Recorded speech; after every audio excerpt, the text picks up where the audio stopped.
And then I published it, and I got mediocre results because I didn't have a list, and I didn't have, I didn't do my research to figure out what was selling or hot, but I just did it.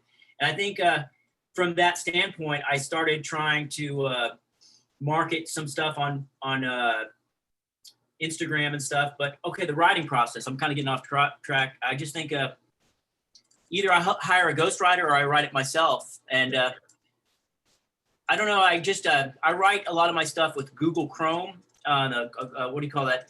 Google Docs. Google Docs. I like it like that because if something happens and my computer crashes, I still got the material, and I can go back and forth from my Mac to my little Samsung portable laptop, and I can work on it anywhere I'm at. I like doing that, and I've tried different editors and different ghostwriters, and I guess, I was unemployed for a couple of weeks during the pandemic, or months actually. So that gave me a chance to get active. But I kicked myself for not doing more because now that I'm working again, it's like, God, I had all that time. What did I do with it?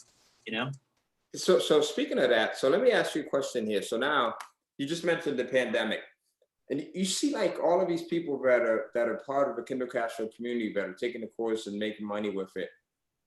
And making money during the pandemic, right? Because this is not something that just started out of the blue. Like, is that an eye opener or what? Because to see that here, you were someone that was affected employment wise because of a pandemic.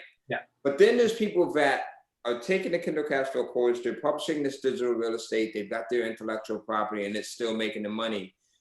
Like, that goes back to what you were saying about industries changing, people being put out of business or out of work because of automation and technology and things like that. I think for anyone that's watching this, it's really important to see how even with a pandemic, even with businesses, major multi-million and billion-dollar brands going out of business, people still read. And, when things like this happen, they read even more so. Like I saw myself shoot up. Seth Taylor, who's in the group, he said he saw almost everyone I've spoken to has saw their sales shoot up during the pandemic. Yeah, I mean, it's so right on. I think that when I saw your video, it had to be God or something, because it's like, it is so timely. It's a very timely business right now. And I can't wait to get into doing Audible books too. I need it. That's the area I need to get going too. I'm a recording artist, so I understand the recording process. So I'm going to try again, like an idiot, to do it myself. But maybe I'm smarter. I get somebody else to do it. But to me, I know I can do it. So I'm going to try to do that. But, it's so awesome. This course has been so awesome for this time period right now, for what we're in. Like I say, how many business can you do from home, really from home, without actually having to go face to face with somebody else? Because a lot of times home-based businesses require you to go call somebody, go meet with somebody, go be with somebody, have to make a sale. And this is just really, you can do it from home in any place. Yeah. So did you get started right away? Like after you got the course, did you get started right away, or did you take some time off and then jump? No, I just started watching it and started starting as soon as possible, because I needed to. I was like, I don't know what I'm going to do in the future. And, unemployment didn't kick in for like a month or two. So we were like sitting around going, what's going to happen to us, And I think, one thing that's really cool about your group, you did a call shortly after things got bad with the pandemic, and just really shows your heart, because you were talking to people about stuff besides Kindle Cash Flow, like how's your family doing? What are you going to do to prepare in case this happens and stuff?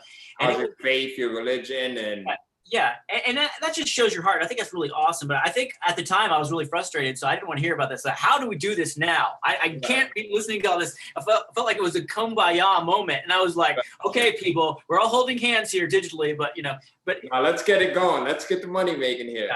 Yeah, right. But it's really great. Hey, one other thing I want to say too about this course that's really great is, and I know you're here just plugging your course, but I'm self-employed because even though I work at I work as a sous chef at a luxury ranch, the way they pay me is $10.99, Okay, so you're an independent contractor there. I'm an independent contractor. So I have to pay self-employment taxes every year. You know what I'm saying? And there's no messing around with that. The government wants their money. Yeah. So the cool thing about this course is everything I'm doing in this course is basically free on my taxes, because this is coming out of money that I would have to pay the government anyways. So like ghostwriters, the course itself, editors, marketing, software, computer that I might be using for the course and everything. And so all this stuff is just like, basically, I would be just giving this money to the government, which is going to just blow it on something else, you know? So it really is a blessing. I was thinking about this a lot. It's like, you know, it's a really blessing. And hopefully I'll do so well that the government, I'll have to pay, you know? But, oh man, that's the right mindset. So both of these things, right? So the course with you being a business owner, so regardless of what type of business, right? You're a 1099 independent contractor, so it's that write-off. And you write off the course, you write off your graphic designers, your freelancers, you're writing off. I mean, you go in, you buy another course to study marketing or whatever it might be. That's a write-off. If you start to run some ads, that's a write-off. Everything there is a write-off, right? So that's a great point, an awesome point. I'm glad you brought that up there. So what's your plan now? What are you looking to? What's next with Sam? Do you go in and create more series? Are you going to start publishing more of your books now? How frequently are you looking to publish books now? Well, I'm really excited because I think the fantasy fiction is going to probably dominate the nonfiction. I just think that market, big time, I think it's going to be bigger.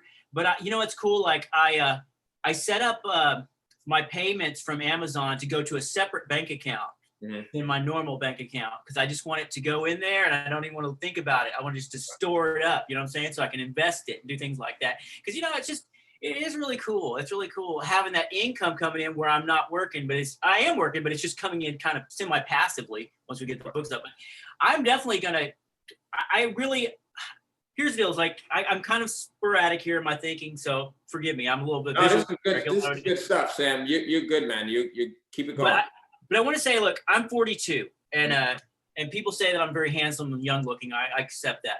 I accept that. But Sam, what are you, a Capricorn or Aquarius? What are you? I'm a Pisces. But what I was going to say is that for the most part, before this course, my life as a musician, I didn't see an inroad to making it big as a musician. I love it, but I don't see myself as, maybe one day if I get, you know, the right song, the right person. At my job as a sous chef, I don't see myself as becoming, we did meet Gordon Ramsay. That was pretty cool. But I don't see myself as being, you know, financially prosperous, and anything could happen to me. I could get laid off, you know, nothing. But I feel like with this course, if I just stay the course and keep publishing books, the way things are going, they're going to keep gradually building and building and building. And if I just put the work in, and and the good thing about the group too is, like, if I'm doing something wrong that's not paying off, I got somebody in the group I can ask about, say, hey, how come I'm not getting the sales here or whatever. And but I really see myself, I like publishing, writing fantasy, and I like publishing. I'm going to just keep doing it. I'm going to keep building. I'd like to have 50 books as soon as possible.